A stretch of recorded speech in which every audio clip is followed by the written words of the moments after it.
Hello नमस्ते, मैं शानू आप सभी का मेरे प्रोग्राम में मैं स्वागत करती हूँ। तो आज हम बात करेंगे डॉक्टर सुनीता कुमार मैम। मैं सबसे पहले आपका वेलकम करती हूँ। तो मैम हम ये जानना चाहते हैं कि जॉन्डिस यानी जो hepatitis A B C D ये हो जाता है लोगों को, अक्सर बच्चों में सुना जाता है कि बच्चों को हेपेटाइटिस ए हो गया है, तो ये क्या होता है मैम? देखिए, ये जो अलग अलग नाम दिए ABCDE, वो इस पे डिपेंड करता है कि आपका सोर्स ऑफ इन्फेक्शन क्या है या वायरस किस टाइप का है। अगर हेपेटाइटिस ए है और ए और ई जो है वो हमारे फीको ओरल रूट होता है, यानी कि मुंह से जो भी दूषित जल जाता है या दूषित खाना जाता है उससे हमारे को ये ए और ई हो सकता है। और BCD कभी मुंह से नहीं होता है, वो हमेशा वो किसी दूषित खून से या दूषित कोई भी सीमन या दूषित आप सब इंस्ट्रूमेंट्स वगैरह यूज़ करेंगे तो उससे होता है। जैसे टैटू बनवाने कुछ लोग चले जाते हैं, कुछ का घाव खुला रहता है, और जो कोई हेपेटाइटिस बी पॉजिटिव है उसका भी घाव खुला हुआ है तो उसके कांटेक्ट आने से मिलने से ये हो जाता है।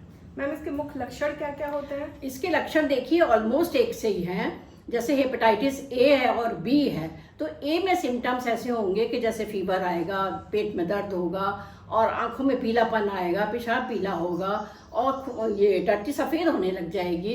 तो ये सारे सिम्टम्स जो हैं ABCDE यानी हेपेटाइटिस जितने भी तरह के होते हैं उनमें सिम्टम्स करीब करीब एक से ही होते हैं। इसीलिए हमको ये वायरल मार्कर्स कराने पड़ते हैं ताकि हमको पता लगे कि हमारा सोर्स ऑफ इन्फेक्शन क्या था।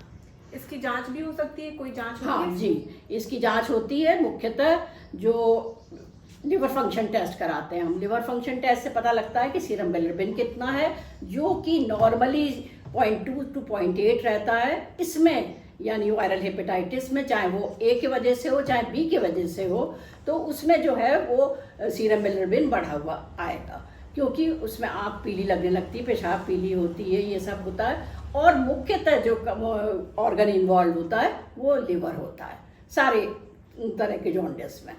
तो हम इन्वेस्टिगेशन में एक तो ब्लड टेस्ट कराते हैं जिसमें कि लिवर फंक्शन टेस्ट है, अल्ट्रासाउंड टेस्ट कराते हैं ये देखने के लिए कि लिवर कितना बढ़ा हुआ है, और इसके अलावा ये जो टेस्ट होते हैं वो ये कराते हैं वायरल मार्कर से, जैसे कि मैंने बताया, ये पता करने के लिए कि कौन सा हमको जॉन्डिस हुआ है, ए है, बी है, सी है, डी है, ई है, कौन सा हुआ है, तो ताकि ये हिस्ट्री में आ जाएगा कि आपको हेपेटाइटिस ए इस सन में हुआ था। और लिवर बायोप्सी किसी किसी केस में कराना पड़ता है, जिस केस में बहुत पुराना जॉन्डिस हो जाता है उसमें हमको लिवर बायोप्सी भी करना।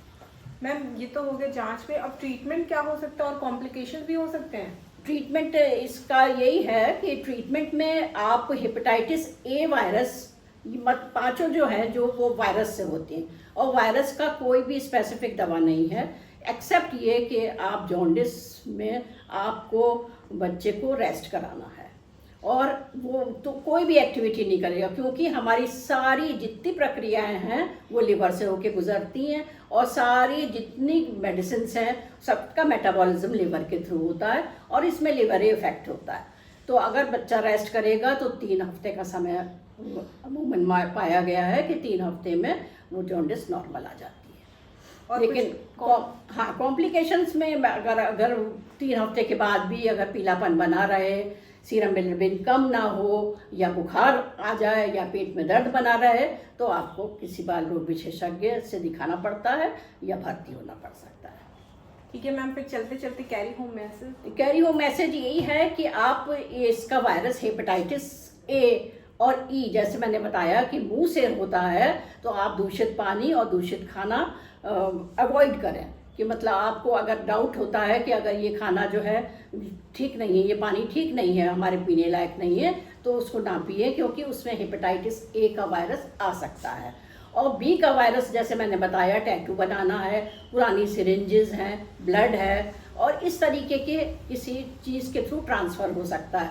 तो आप हमेशा इस चीज़ पे ध्यान रहे कि आप पुराना रेज़र यूज़ ना करें, इस्तेमाल करी हुई सिरिंज ना यूज़ करें, और कभी टैटू बनवाएं तो टैटू किस तरह से नीडल से बनवाया जा रहा है, उससे भी ट्रांसमिट होता है ये हेपेटाइटिस बी।